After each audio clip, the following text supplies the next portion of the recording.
everybody. Welcome back to another episode of God Built This Podcast. I'm your host, Maxine, and we're on episode 174. Hello.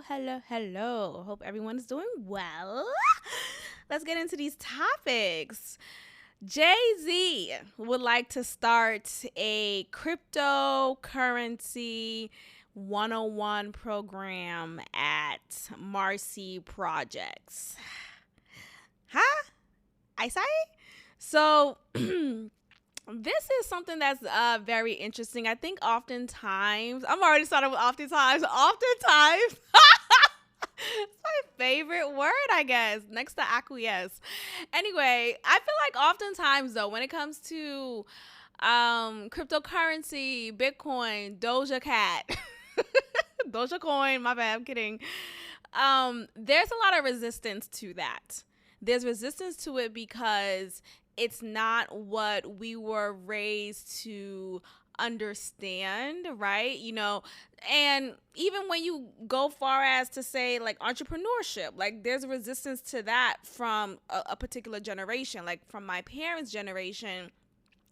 Being an entrepreneur wasn't or isn't something that they would necessarily hope for their children because it's risky. It's not within this like plan or book that they were, grew up upon to teach their children to be safe and hey, this is stability. But as far as for cryptocurrency, that's a whole different field. And I feel like oftentimes with cryptocurrency, Bitcoin, all of that, it's scary because it's money that you can't see necessarily. And it's money that's in this other world. And, we could get into the whole, well, money isn't even real anyway. Like, what is money, right? Like, okay, I get that. But, I mean, the money that I have in my account is real and it pays the rent and it pays my other expenses. Like, that's real, So, I don't want us to get lost when it comes to that, but I get it. Like, nothing really matters, and we're just cells, and we're just molecules, and we're just spiritual beings living in a flesh. I get that, but I also feel like shut the fuck up. Like sometimes we have to still operate in this present reality that we're in. And when I think about cryptocurrency, it's not a reality. It's not a present day thing. And yes, a lot of people are talking about cryptocurrency. A lot of people are talking about, oh, I got Bitcoin, I put money towards this or towards that. And it's like becoming a trend to be a part of it.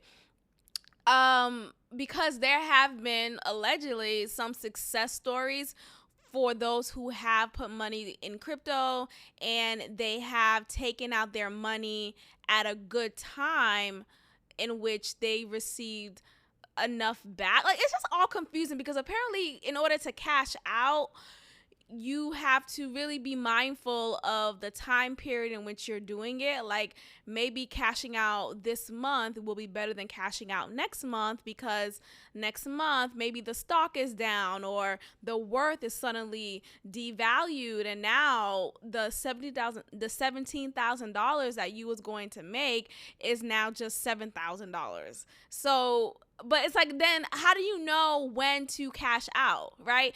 All of this is just like make believe. Like, all of this is a world of make believe. Some weirdo guy made this up and created this like illusion of value behind it and has garnered enough people to convince the public that this is the route to take.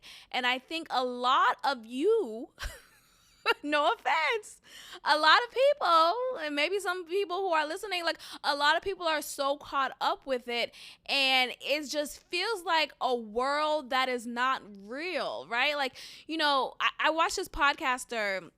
I'm not gonna say what podcast, which one, I'll make it too obvious, but one of the hosts in this podcast, he is very big in the metaverse. Like, he is all into it. He wears the Oculus.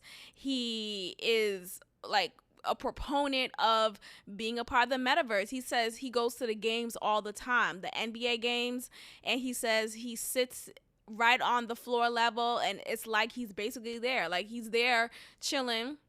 He sees other people who are there in the metaverse as well, who's like real people, but they decided to be in attendance via the metaverse.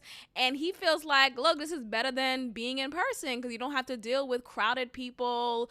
You don't have to deal with, smells and the closeness, and maybe you're claustrophobic and you don't want to deal with the crowds, and this is a great option. And I just feel like the metaverse is creating a world of weirdos tenfold, and people who are so hung up on the metaverse and all things that's digital is losing sight of reality. And look, I get it. I know we're living in a different world now. A lot of things are digitized, and you're listening to this podcast, it's digital. Like, I'm grateful for the digital advancements that we have in this world. I just think there needs to be a balance. And when you have some people who are just so, like, who would rather be online in an avatar dressed as someone else, like they're a completely whole new gender, right? It's probably not even just boy girl. It's probably, hey, I'm a unicorn and I'm a cat, and here are my pronouns, and this is how you'll address me whenever we're in this metaverse. And it's just weird. It's weird to me, and I just feel sorry for how things may unfold in the future. I don't know how long it'll take, but I think if you have more people like this guy that I was just referencing, this is going to be a scary ass way to live. Like, I think we may get into a point in time in our history when we're simply just putting on these goggles and logging on, attending tennis tournaments, football games, concerts, and we're opting to do that than actually experience the real life experience of it all. Like, there's nothing to compare the realness and just the energy in the room when you're at a Beyonce concert.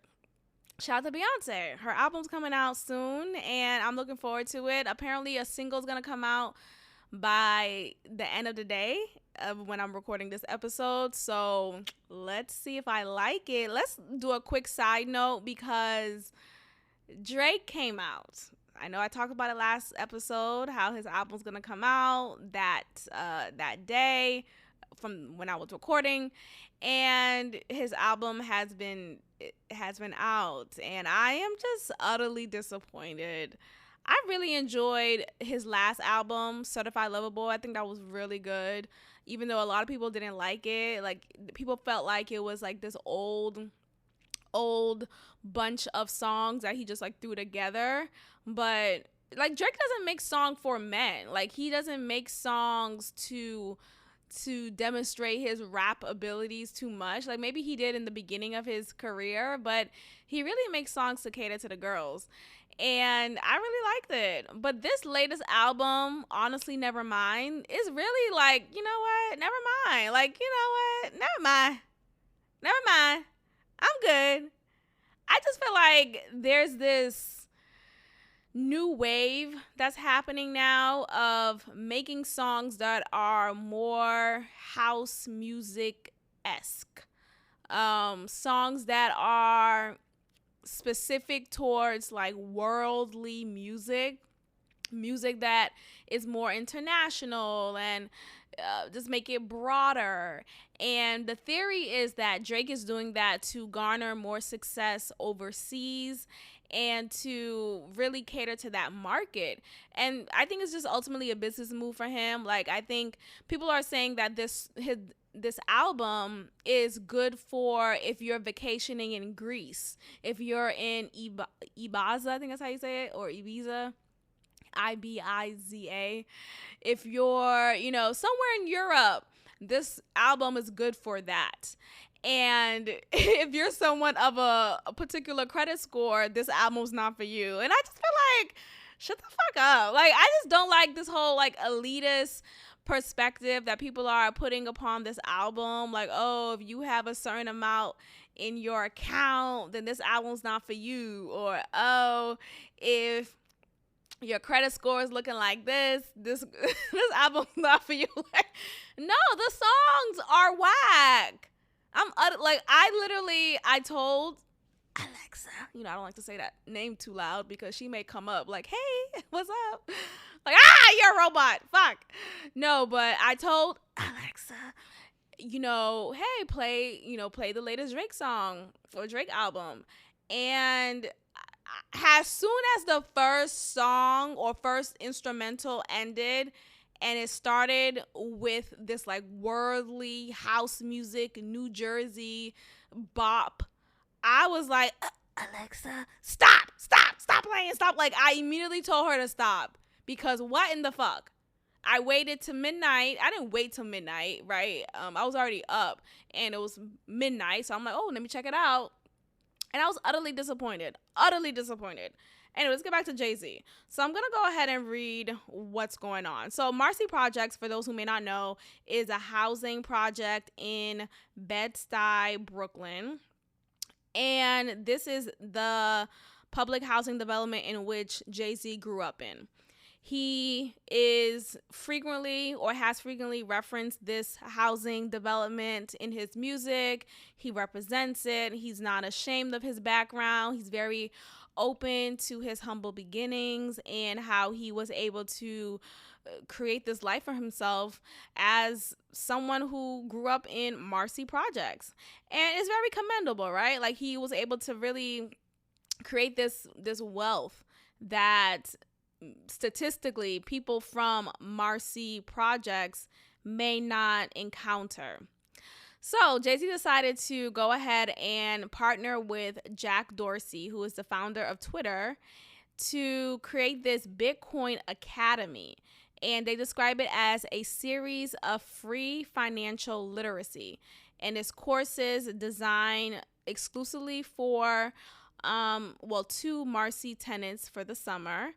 And, look, I'm all for financial literacy. I think more of that needs to be done and normalized and be put into curriculums in schools.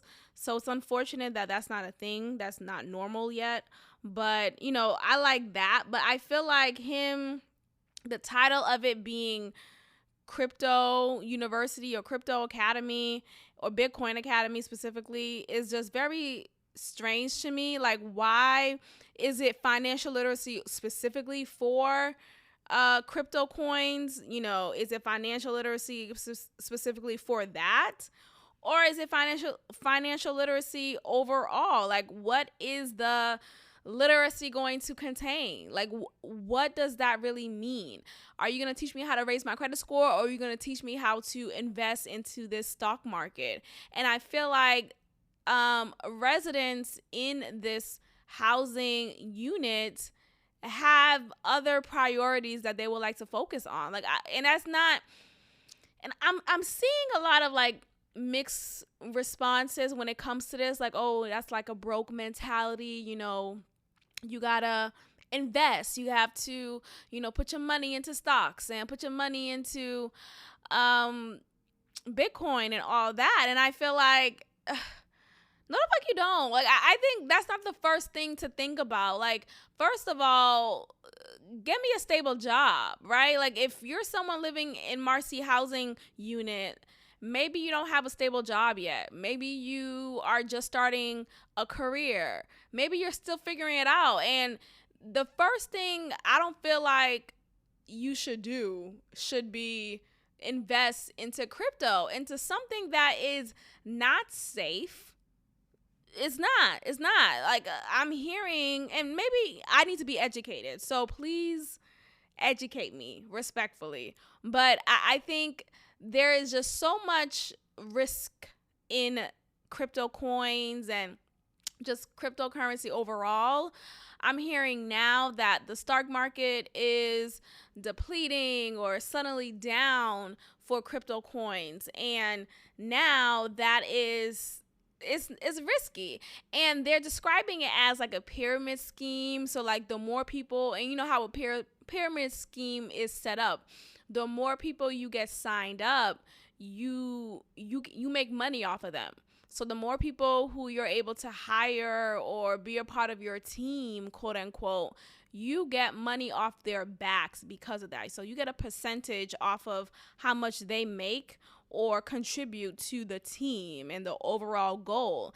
And so for Jay-Z and Jack Dorsey to be enforcing this program to residents who are making low income, right? You know, they're living in the housing unit. They're not making that much, not yet at least.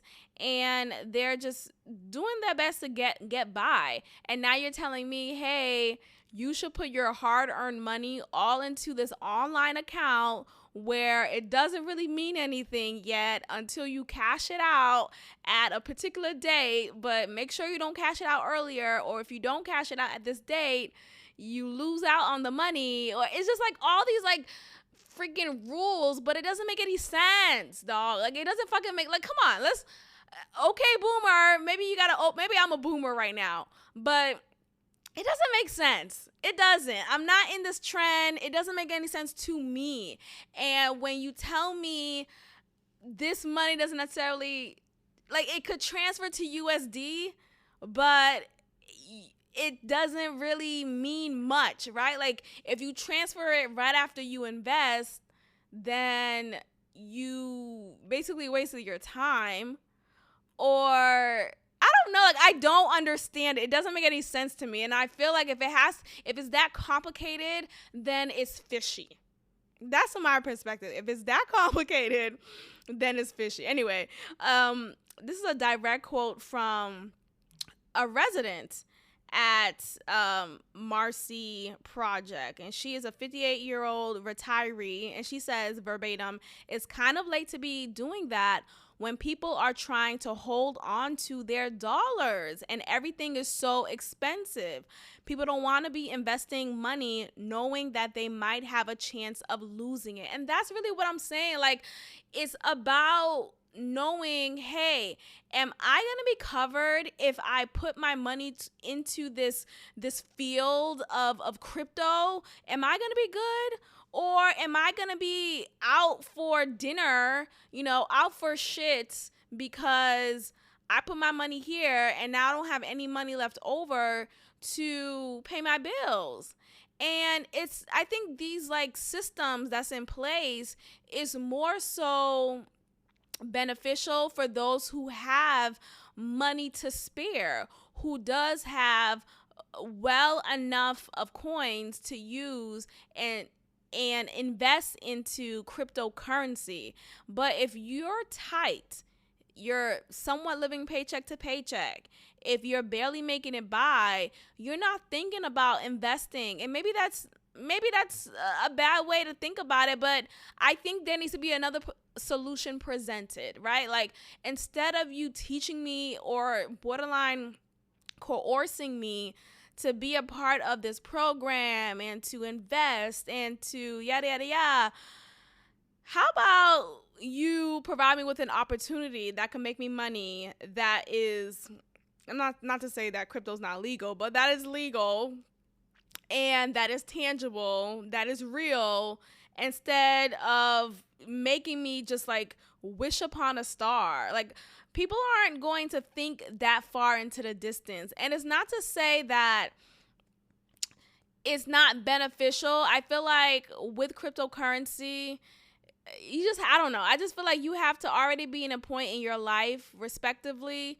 to have enough money to be able to invest. But if you're not in a point in your life right now to invest, and I mean, you're not in a position where you have money to spare, right? You may be living paycheck to paycheck. You may be depleting your savings. It's not the first choice to think of and to do to invest into cryptocurrency. Like, it doesn't feel like the smart thing to do. So another quote, she says, "Every dime I get got to go to rent, phone, TV, and internet. I don't have money like that to be losing. If I did, I would try to invest in something that's more reliable, like the basketball game last night. I'm going to win something from that. Okay, so that's fine. So, and I agree with that. Like, people want to know that their money is going to pay off, right? If I put my money into this, I know without a doubt it will pay off. But with cryptocurrency, it's not guaranteed. And what I'm hearing, the latest report so far is that there is a crash. It's the value is leaving and suddenly the value's there. It's like very wishy-washy in comparison to stocks. I'm hearing that the stock market is more reliable than cryptocurrency. And look, I am not a crypto guru, clearly. But from what I'm gathering, I just feel like this is not something that is beneficial for people who are making low income. Like, why not just provide financial literacy, right? Like, why not provide free courses to help lift your credit score, things to do to help better manage your funds, rather than a course or program that seems to be more fixated upon investing into crypto. Like, I don't think niggas really, care about that right now. Someone says, this is how Jay-Z's Bitcoin Academy is being distributed in Marcy projects. And you see a picture of the like pamphlet just on the ground next to the dirty elevator, just throwing it out in the lobby. Financial literacy, quote unquote. Like, it doesn't, like, niggas don't really fucking care. Can we stop? So now it's making me look at Jay-Z kind of funny. Like, okay, is he doing this to really better the lives of Marcy residents, or is he doing it to get some money off of it? And it may be both. It really may be both. So yeah, I don't know. I'm not, again, a guru in this. I just feel like, there's scammers everywhere, dog. And I'm really tired of revealing another scammer. Like, it's exhausting. It really is. Like, and I'll probably get to the story on another episode, but there is more scamming events happening in the church than you realize. Y'all, I just finished watching a YouTube video of this alleged, but I believe it, but this alleged allegation against Cora Jake's estranged husband. Cora Jakes is the daughter of T.D. Jakes. You guys know T.D. Jakes. He's a mega church pastor in Dallas, Texas. And one of his daughters, her name is Cora Jakes. She is a bigger sized woman. She's like the unattractive one. And not to be mean, but like, there's a difference between her and Sarah Jakes. Sarah Jakes is the other daughter, who is more like commercially successful, which explains a lot. Pretty privilege is a thing. Anyway, she was married to this man, and I talked about this in a previous episode a while ago. She was married to this man, and they swiftly got separated and got a divorce. And it's now coming to light as to why they got a divorce. And my God, today, we're going to talk about it on a different episode, because that's the whole episode in it of itself. Like, I just cannot. And so when I talk about scammers, and when I see another example of scamming happening in the church, I'm just like, oh my God, it really puts a sour taste in my mouth. And I think because, I grew up in the church, as you guys know, and the church I grew up in wasn't a mega church at all, but it was definitely a church that was just a second home for me. We struggled financially, we definitely did, but we always made a way. God always covered us, like literally supplied all of our needs, just like that verse. And there was a point in our history when a new pastor came in, and he started to kind of shift the goals of the church, and his goals were more focused on financial gain. And quite often he would get mad with his committee, the committee at the church, which is a group of people, of a couple of adults in the church who have a particular title. He will get mad at them because he wasn't getting enough money from the church, and how come people aren't tithing enough, and we should have this financial goal. And there was at one point when he would put this like chart right in front of the church in the sanctuary, in which it describes, here's our financial goal this month. We have to meet $5,000, $10,000, blah, blah, blah, blah. And there's always like, that running joke with the church, like, oh, I'm donating towards the building fund. Like, where's the fucking building? Where I've been donating my whole life. I'm 31. Where is it? But with his new shift, the church became more popular. It was gaining more success, and he was gaining a lot of fame and notoriety. And a lot of people was somehow more attracted to attending. And so the small church that I was once a part of, that was more intimate and family oriented, became more oriented around money and fame and popularity, and how can I get the latest gospel singer in this church. And so that period, it was exciting, but it was also disturbing. That's the word I would give it, because we noticed God wasn't a part of it anymore. Like, Jesus was not the main focus anymore. Instead, the focus was about the money. The focus was about just how can I become more popular, more successful. And so we were losing sight of God, or he was losing sight of God. And it was reflective upon many of the congregants in the church.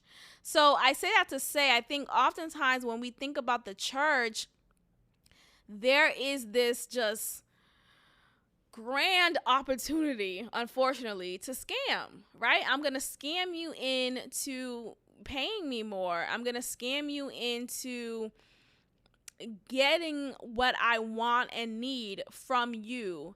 And I'm going to make you feel so reliant upon me that you have no choice but to acquiesce. You have no choice. Anyway, we'll get to that topic more in detail in a different episode, because when I watched that video, I was taken aback. Like, I felt like I needed to take a shower after watching that, because my spirit was bothered. My spirit was bothered. Wendy Williams. So her show officially ended after 12 seasons. The name Wendy Williams Show is now over. And as we know, Wendy Williams was not in the show for the last 12 months, probably almost a year now, due to health reasons. Like, there was reasons why she just could not make it to the season. And they kept pushing the season premiere, and they kept pushing it. Oh, she has Graves' disease. Oh, she's not feeling well. Oh, she has COVID. All of these extra reasons. And then suddenly they decided to premiere the new season, the latest season, but not have Wendy be the one to actually host it. Instead, it was an array of different hosts, from Remy Ma to Fat Joe to Sherry Shepherd, to so many different people who were hosting the show. And it became this rotation of hosts. Sherry Shepherd actually was garnered as the one to take the throne, and she will be the one to have a show of her own talk show, maybe similar to the Wendy Williams Show, but it will be of her name, Sherry Shepherd, and that will be premiering maybe sometime in September. But it's just really unfortunate because the final episode, I didn't watch it, but from what I've gathered, the final episode took place a couple of episodes ago, a couple of days ago. And they gave a farewell to Wendy Williams and just like a brief tribute. But again, there was no Wendy Williams. And I think Wendy Williams, it's just a hard way to go out. Like, I wish she would have been there. I think she's mentally unstable, unfortunately. I think there is this point in her mental capacity that it reached such a decline that she was just not able to return. I know that many years ago she struggled with substance abuse, and just a couple of years ago she relapsed and returned to this like halfway house that was a functional halfway house in which she'll go to only during the day and like right after work or something like that. But I think ever since that point, ever since she relapsed,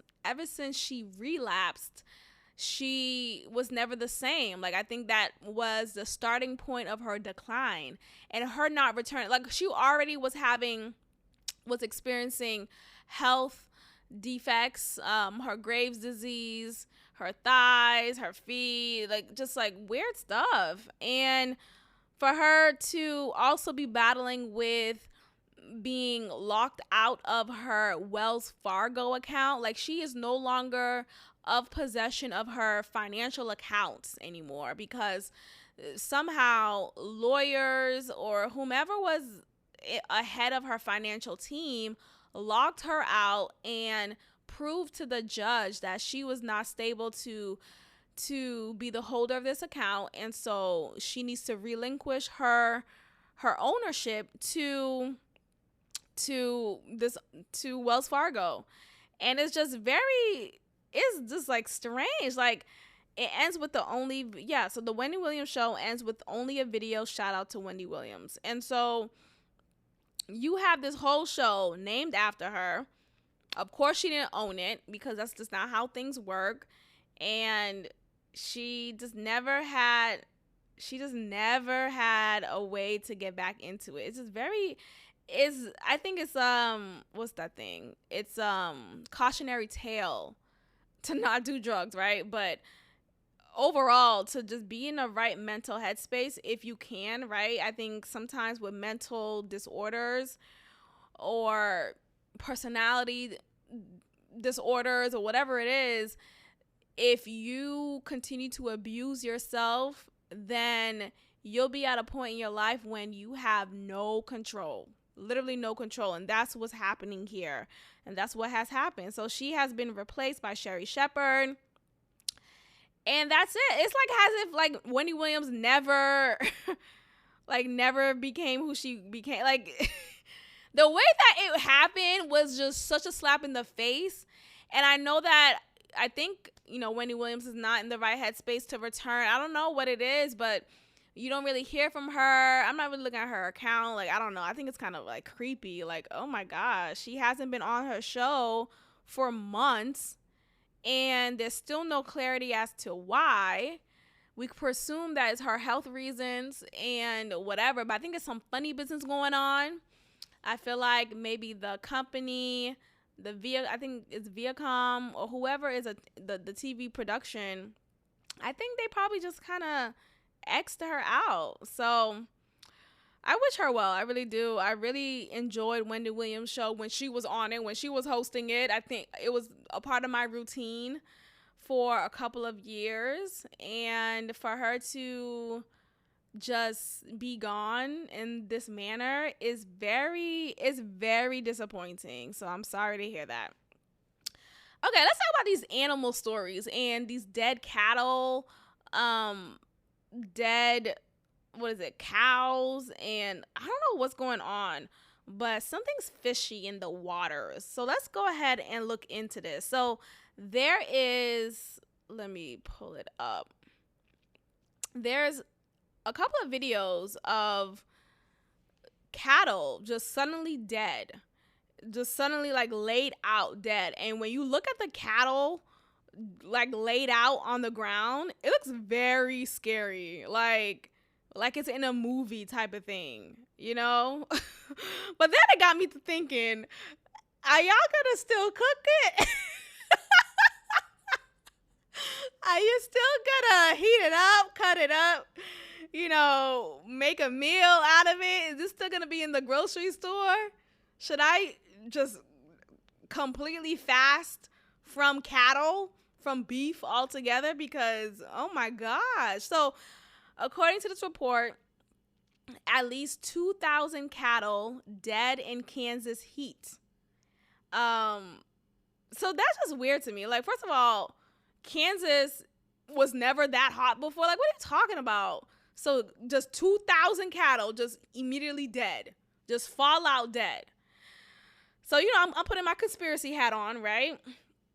And I came across a video of a farmer, an alleged farmer. I don't know how much of a farmer she is, right? But I could just assume.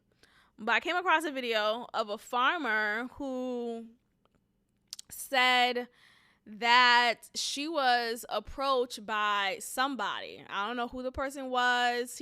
I don't think she gave the detail, but she just said she was approached by somebody to allow this person to kill her cattle in exchange for X amount of money.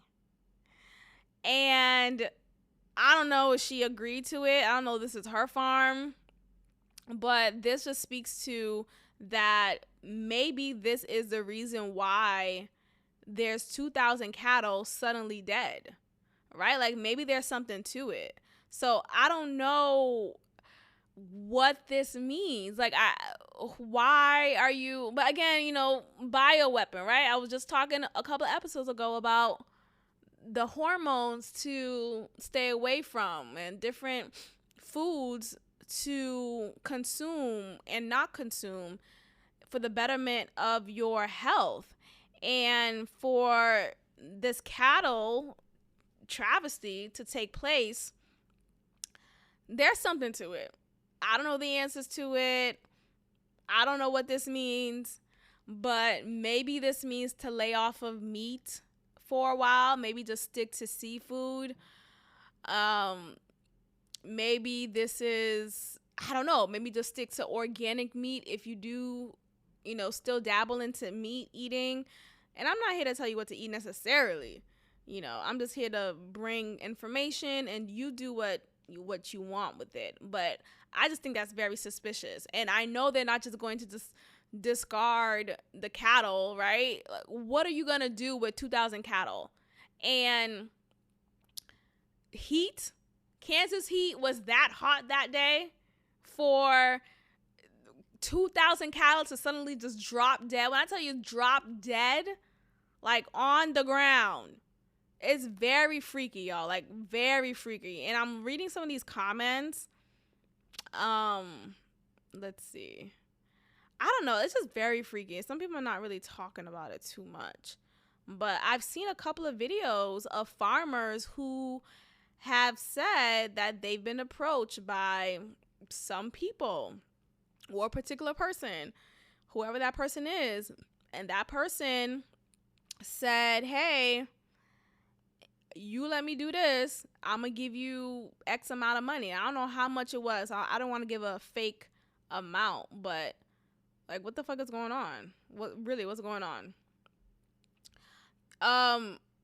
Yo, you know how you watch some or like read a couple of, what am I going to say? You read a couple of, like, you read one conspiracy tweet and then you scroll down, you see so many. So I just came across this other tweet of J-Lo. Now, okay, do you guys watch the halftime Netflix documentary of J-Lo on Netflix?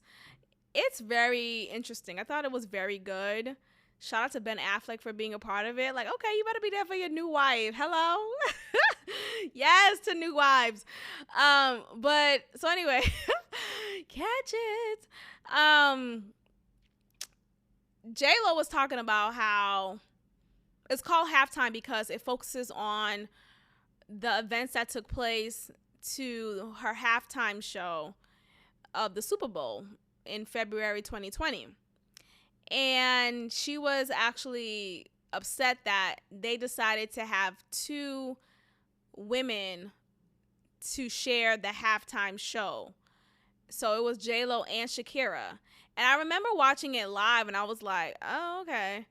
But whatever, you know, two Latinas, maybe they felt like, oh, right after the whole George Floyd and, you know, Black Lives Matter, two is better than one. And look, the NFL is caring about, you know, Black lives, Hispanic lives, yada, yada, yada.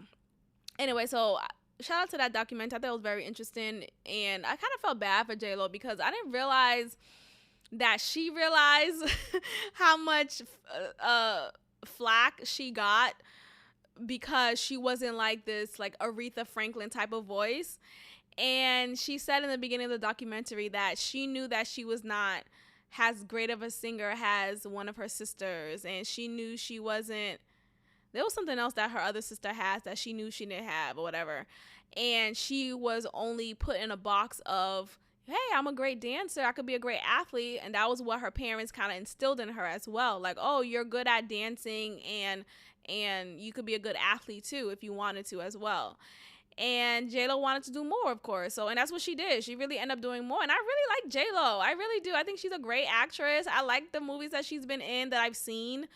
I like her work and her songs. And she's a great entertainer overall. So it's really unfortunate that she felt like she was inadequate for some time. So I'm happy that she pushed forward with this documentary.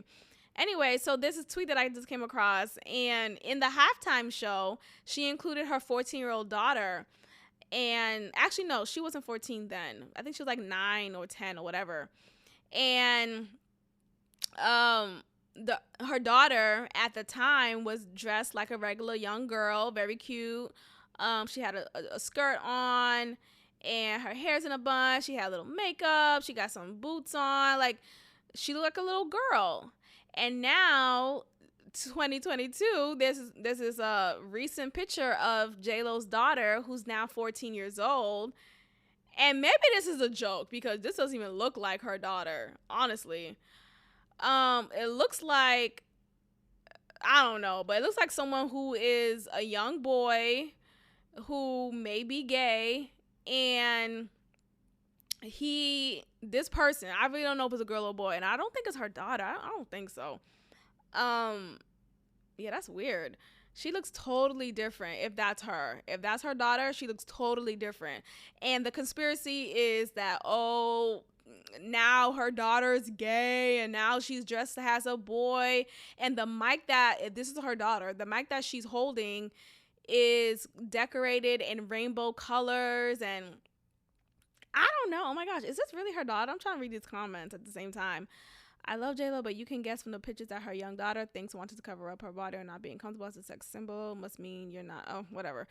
I'm not into that whole dumbass pronoun shit. Y'all know that. But I don't know. I don't think that's her. I really don't. I mean, it could be. But either way, if that is her, then, hey, look. The times that we're in, I guess it's time to groom your children. Like, it's fucking sick. It's sick. And so the response to that, someone said, another sacrifice in the books. You sacrificing your kids. Yo, I finished watching a YouTube video. YouTube got the shit, huh? I stay on YouTube. Hello. This video of like what really happened with Selena. Anything for Selena. Yo, I used to love that movie when I was young. So this video talked about or explained a theory, at the very least. But I think he gathered so many facts. He basically said that, you know, the story of how Selena passed. She was murdered by her fan club president, this woman who she hired to be the president of her fan club. And she was also the owner of Selena's boutiques that she had here in Texas. She was a pivotal part of the business of Selena. And I guess, well, the picture that they painted, the narrative that they painted to us as viewers and as fans and just as consumers of Selena, was that she was this enraged, crazy fan. And she was just so overwhelmed by her love for Selena that she just happened to pull the trigger. It was weird, right? Like, I remember watching the movie when I was younger, and I did think it was random. Like, damn, like this fan club president suddenly got crazy and killed her. Like, why? I do remember that they said that they found proof that she stole from Selena, allegedly. At this point, I don't know if that's even true, but they found proof that she stole money from her account, and Selena herself confronted the woman. And I feel like that was already weird. Like, why would Beyonce, because Selena was that Beyonce back then, why would Beyonce go to the person directly and say, hey, I know that you've been stealing from me? Like, no, that's handled by the business manager, her manager, PR. Like, there's a team for that. But being that Selena felt close enough with this woman, she felt like it was the best thing to do was to speak to her directly and see if we could come to some type of resolution. I think like people describe Selena as this very caring, kind, compassionate woman. So look, maybe she really did approach her, but I just feel like that was already strange. Like, why would that happen? So I remember watching that part in the movie and was already weirded out by that. Like, why would you be the one to speak to her directly? And for the president, for the fan club president lady, her name is Yolanda, for her to just suddenly kill Selena, like, oh my gosh, you got caught and now you gotta kill her. Like, at the very least, you got caught, you get fired, bye. But you don't have to kill her. So that was already weird. I brought this up because in this video, this guy was like breaking down that Selena's death may have been orchestrated. I said it right? Okay. Her death may have been orchestrated. It may have been planned, and it may have been a sacrifice.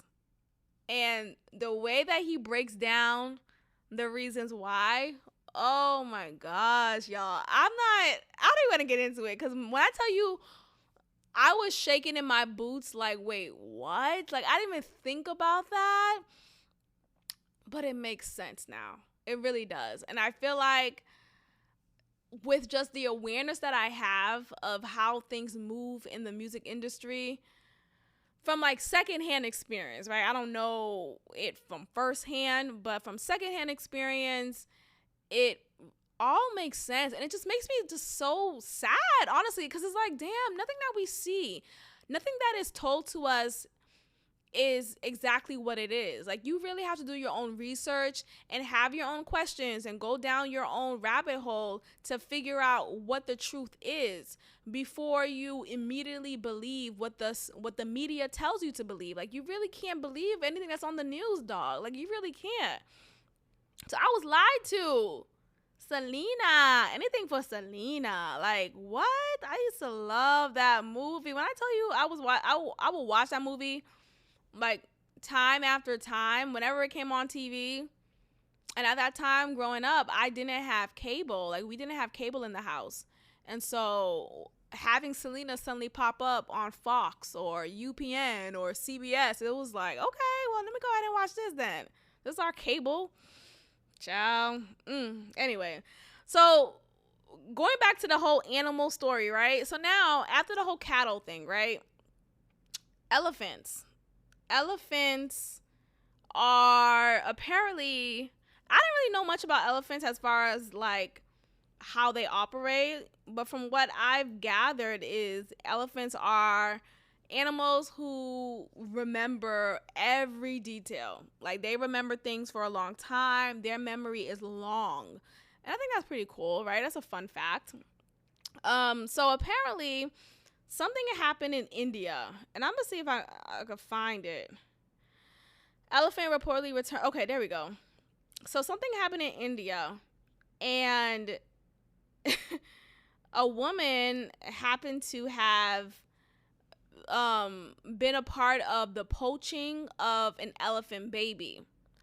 And the mother of that elephant baby decided or found out, I don't know how that elephant found out, but that elephant found out that this woman was a part of it, or maybe she was the one who directly poached her baby. And she dragged that woman, like literally dragged her to her death. And I'm trying to see, okay, I'm waiting for this article to load up. There we go. So an Indian woman was trampled to death by an elephant, said to have returned to her funeral later that same day. So she was trampled, and on that same day she had the funeral. That's weird. But I think that's just a part of the Indian culture, maybe. I don't know. Anyway, so the elephant terrorized the village and attacked her corpse while villagers were performing her last rites. And this, from what I'm gathering, has happened because the elephant witnessed the woman poaching the elephant baby. Let me make sure I'm using the right word. Poaching, yeah. So poaching is, child, I did not use the right word. No, I thought I did. Hold on. No, yeah, I did it. Okay. Because first it said poach, cook an egg without its shell in over boiling water. I don't think I meant that. No, but poaching is the correct word here. So poaching has been defined as the illegal hunting or capturing of wild animals. And so, yeah, so this elephant witnessed this woman poach her baby elephant. And this is like this big deal, right? Obviously, because this elephant mother decided to take a vengeance upon her slain baby. And it's really sad. It's really sad that poaching is still a thing. I don't think Indians did that. That's crazy. But anyway, this woman is dead because of this elephant, right? So it is, RIP, all of that. That's horrible. But I think about like, damn, why was she poaching this elephant anyway? Like, there's some animals I get, right? Some animals you kill because you have to eat from them, right? Like hunters hunt animals to, well, some of them hunt to just like post on their walls, but for the most part, right, hunting is done to capture animals for digestion, right? Way back when there were hunters and gatherers, people hunt to eat, to survive in the times that they were in. So obviously hunting is had in order for there to be food packaged in the grocery store.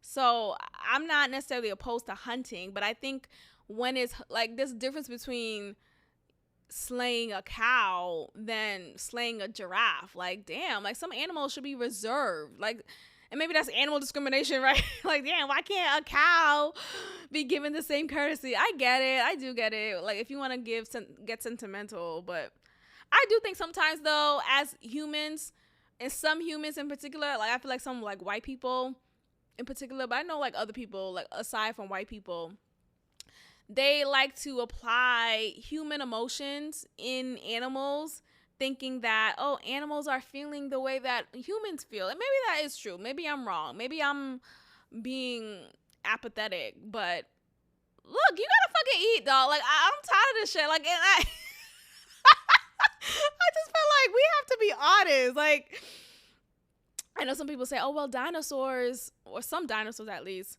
were vegetarians and they only ate, salads and shit. Like,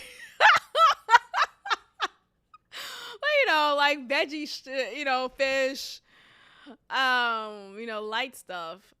And yeah, but, so anyway, the people will say like, oh, dinosaurs will only eat, light stuff. So why can't we as human beings eat non-meat? Because I'm not a fucking dinosaur. That's why. And people are shaped differently. Like, dinosaurs were created to eat fish, right? Some dinosaurs were. So me being a human being, I don't know if I'm making sense. I don't think I'm making sense. I'm gonna roll with it. But anyway, I do think though, some animals, like, there's an understanding. There's a less horrid reaction if that animal is hunted and killed. But for some animals like elephants and hippos and eagles, like, I don't feel like that's dirty. Now that's wrong. Like, there should be some level of respect. So, I mean, shout out to this woman, R.I.P. and R.I.P. to that elephant baby. That reminds me of that, it was years ago, that story of that gorilla and a human baby. The human baby was trapped in a gorilla, like, section of the zoo, and the gorilla, Harambe, remember Harambe, y'all? And Harambe was killed. I'm about to say sacrifice, but Harambe was killed because they feared for the life of the human baby. And though there was no video or evidence of Harambe Harambe hurting or just, at all putting the baby in danger, I think whoever made the decision to kill Harambe probably decided because they didn't even want to play with the possibility that Harambe could become dangerous and strike or throw or, push the human baby far enough or, forcefully enough to that human baby's demise. So the decision was made to kill Harambe. And I was for that. I was absolutely for that. And oh my God, you're so heartless. Oh my gosh. I think we have to get to a point where it's either humans or animals. Shout out to animals right now. This is like idea that animals are going to take over, right? And like get back what's theirs. And look, I respect animals. I think they're needed and there should be like a equilibrium between humans and animals, absolutely. But I think when you're like, I'm a human being, so I'm gonna rock with humans, right? Like there's some loyalty there, like there's some tribalism there, and it's not to say I want all Harambes dead. I'm just saying in that circumstance, the Harambe is much more powerful than a human baby. If my human child, which I don't know how that baby got in there. Like, what the fuck is a parent? Like, you really failed as a parent, like dead ass. But for the baby to have suddenly be dropped in a gorilla pool, or gorilla nest, whatever that's called, a gorilla habitat, I blame the parents. The parents should be locked up, really. That's really what it is. Either way, I'm going to look out for the human baby more than I do for the gorilla. And of course, exercise other measures to separate both parties without killing either party, right? Like that should be great. And maybe that was exercise, but the executive decision was made to kill Harambe. And they made it like this such a sad, like, I think there was like a live funeral for Harambe. Like, what the fuck, dog? Like, you gotta do what you gotta do. I'm not for killing gorillas. That's not what I'm saying, right? I'm not for, sacrificing gorillas, yada, yada, yada. I'm just saying, I think sometimes if you have to compare, like, you gotta strike the damn animal out. Like, I remember listening to Ali Sadiq, this comedian. He was on Joe Rogan Experience, and he was talking about this dog that he owns and how his dog, I think he has a Masticaine, those like really big, like, why the fuck do you have that dog? It's so weird. Masticaine dog, a Great Dane, something like that. Let me see if I can find it. I can't fucking find it. Anyway, he has this big dog. He has a big dog. And the dog is well behaved only from his orders, right? The dog, well, and from his children in his like household, whatever. But the dog is very much it's not like a cute, friendly dog. And thankfully the dog listens and obeys and respects him. But there are times when the dog would act like a dog and be disrespectful and try to puck up. There was one time when he said his dog was like, he what is it? Like buffed up his chest at him. And he's like, he had to show the dog who the fuck is in charge. And he fought his dog. And like put his dog down. Not like he didn't kill his dog, but like he like wrestled him down. Like he literally fought him and wrestled him down. And he was like, look, I'm not afraid of anybody, not even my dog. And this big ass dog, he took down. Like he was not afraid of the dog's teeth, the dog's paws. He was not afraid of that. He really showed the dog who's in charge. And I was like, that's what's up. Like that's fucking what's up, because some animals, you gotta let them know who feeds you, bitch. Who feeds you, bitch? Who's the one who feeds you? Huh? Me. So you're gonna don't be buffing up your chest at me, motherfucker. But he was saying also that if his dog was to ever attack any of his children, the dog is gone. Like he'll get rid of the dog. He wouldn't not obviously he wouldn't like sacrifice his kid, but like no. But he was saying like if it ever comes down to a point of the safety of his children to still having his dog, he'll immediately let his dog go. And that's what I think is the attitude that we should have for when it comes to animals. Like, who the fuck is in charge, dog? And I say this respectfully. Like, I think, we should still preserve owls and eagles and all of that. I think they're amazing animals.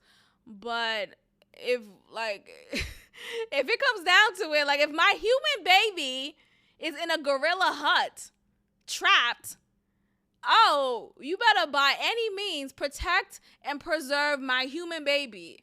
Like if it really comes down to it. And hopefully you can protect and preserve the gorilla as well. But I don't want you to take any chances. And next thing you know, my human baby is thrown against the pit because the gorilla thought it was funny and just did that.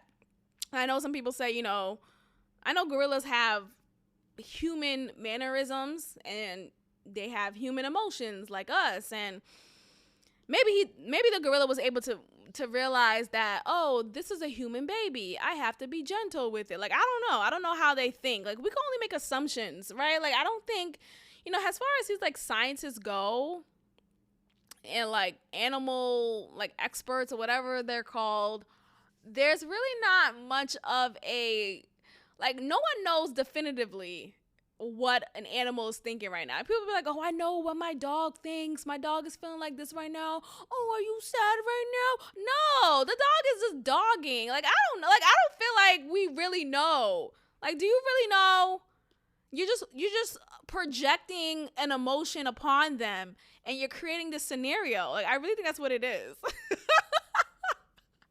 I'm saying this as a non-dog owner at the moment, at least. So I think I'm coming from a different perspective. But again, I'm saying this respectfully. I feel like, yes, you should preserve giraffes, elephants, eagles, animals like that. But as far as chickens, like, cut that shit up, okay? And serve me my plates. Okay?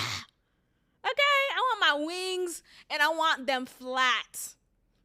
I hate when I go to H-E-B, a grocery store here in Texas, and they don't have the wing flats, like the flat wings, but they got the wing drums. What the fuck is a drum wing? I hate drum wings. Like this little baby wing. Like, what is this? I prefer a flat wing because I like chewing on the bone. Ooh, you like chewing on the bone? Shut up. But I like chewing on the bone. And the flat wing has more of the bone in it, as well as the meat, of course. but I feel like the flat wing is better. Anyone else like the flat wing more than they do the drums? It's really good. Okay, let me end off with this story here. Monique decided to publicly apologize to DL Hughley.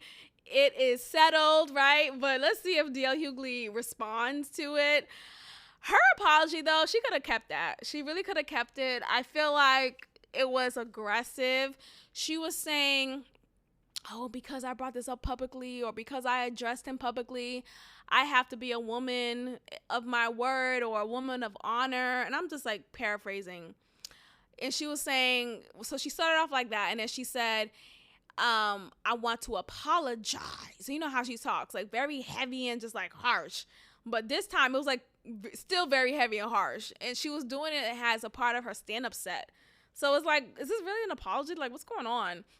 But anyway, she said, I would like to apologize to DL Hughley and his wife and family if I hurt you or offended you in any way, because that was not my intention.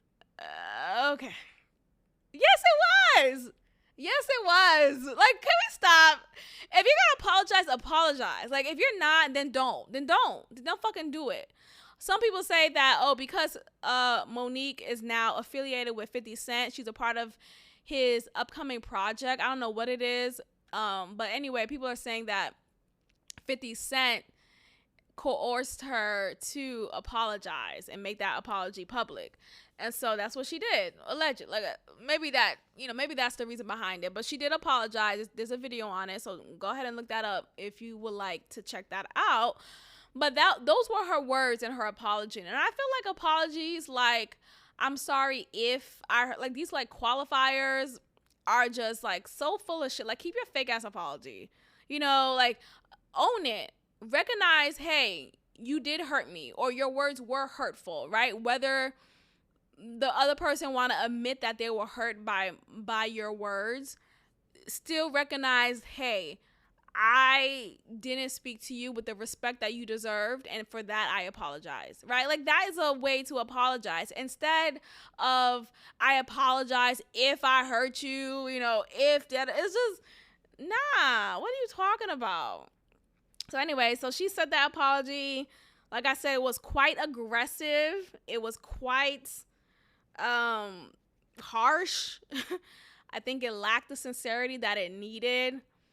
And it is so. Now, let's see if DL Hughley responds. If he does respond, you know, what would he say? Or is it just he's not going to address it? I know he said in his last address of the whole situation, he said this will be my last time talking about this, or it's, you know, talking about her and the situation. So I wonder if he really means that. You know, was that really the last time? Or now that she apologized, is he going to recognize that publicly? I wonder if she spoke to him privately. Like, I don't know. So I'm happy that she did apologize, even though it was a fake ass apology. I think it's, you know, I think whenever you do something wrong, you should apologize, right? Like, you should always, like, recognize your fault. And I'm happy that even though it seemed like a forced and aggressive apology, at least she said something. Now, I don't know if she spoke with him privately. I don't know if anything was done outside of that apology that was done publicly. Either way, look, kudos. Thank you for that.